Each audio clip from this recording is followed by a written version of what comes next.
Hi everyone and welcome to my presentation. My name is Arthur Carvalho and today I'm going to present my joint work with Rodrigo on managing design science knowledge with large language models. So our work is about design science research, which is one of the most well-established methodologies in information systems, and the goal of DSR is to improve technology and science knowledge bases by designing new solutions that solve real-world problems.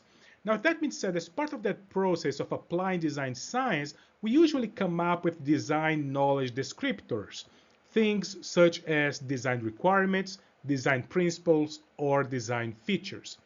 The major issue that we see with design science today is the lack of reusability, in a sense that there is no structured approach for knowledge accumulation.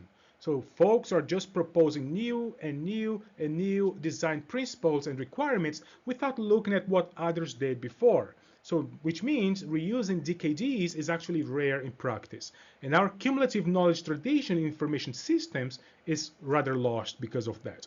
So with that being said, our guiding research question in this paper is, can AI, artificial intelligence, and more specifically LLM, can these models enhance the recognition of DKDs and build that database, that data set, and contribute to the construction of a DSR knowledge base, so that hopefully that will help folks reusing these DKDs in future work.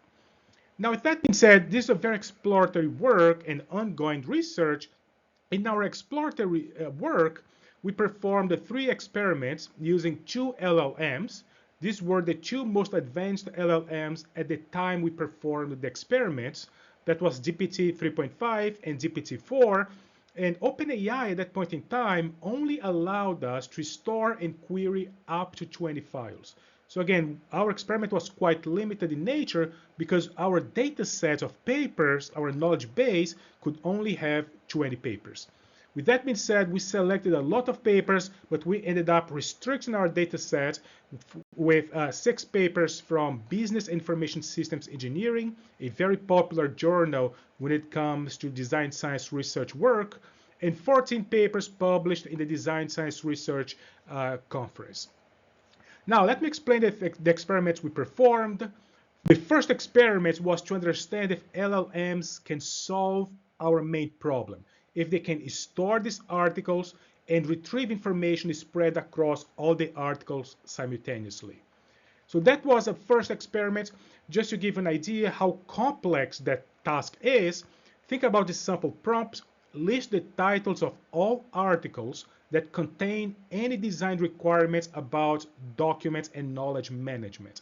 So solving that task is really hard because the LLM has to go over every single one of the articles, determine if there is a design requirement related to knowledge management, and if there is, return the titles of these articles. Again, it's a very complex task. With that being said, again, the results were really disappointing. So we look at all the papers ourselves. For every single one of the prompts, we established the expectations of the results, what we expected the models to produce. And for every single one of the prompts, we got really disappointing results. The best result was the LLM returned at most 33% of the papers we expected it to return. And we did not see any difference between 3.5 and 4 regarding the GPT model. So with that being said, we move to experiment number 2 to understand if LLMs could do a better job in a simpler task. So instead of looking at information spread across all the articles, let's try to take baby steps here and look at one article at a time. So the goal now in experiment number 2 is to understand whether LLMs can retrieve information related to one single article, information such as metadata and DKD. So one sample prompt would be extract the names of the authors from article X. Once again, we established our expectations when it comes to responses, and we compared our expectations against what the model produced for different prompts. The results were much better. So in terms of metadata, GPT-4 was really accurate, And by metadata here, we mean the author names, or the title of the paper, where the paper was published. Again, GPT-4 was really, really good. And for the DKGs, GPT-4 actually did a good job. Not horrendous job, not perfect, but a decent job with 74% of accuracy there. Now that made us think about if we would perhaps structure the data a bit better, like metadata, they tend to be quite well structured here. So we thought maybe if we structure our data quite nicely, all the data, the DKDs and metadata, maybe the LLMs will do a better job. So that led us to experiment number 3. So in experiment number 3, we replicated experiment number 1, but this time we took all the metadata plus the DKDs ourselves, and we put them, all of them, for the 20 articles inside a JSON file. Very nicely structured there.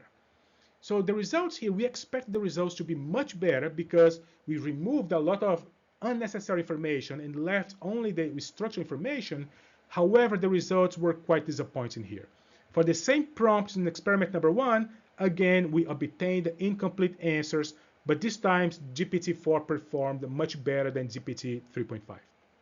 So just to wrap up, we noticed that LLMs, they're promising in extraction and processing information from DSR articles. However, they seem that they cannot return all the information spread across the data set. They return very often incomplete information.